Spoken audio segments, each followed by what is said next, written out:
或者昨天。好，开始了。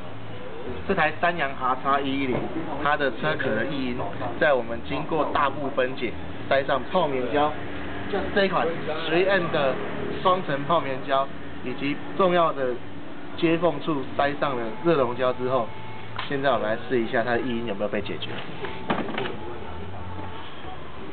本来呢，只要轻轻一压呢，就会发出嘎吱嘎吱嘎吱的声音。现在呢，让我们再怎么大力的压，声音都不会非常的明显，甚至听不到。所以呢，我们成功的解决Best Care 说这是无解的问题，成功。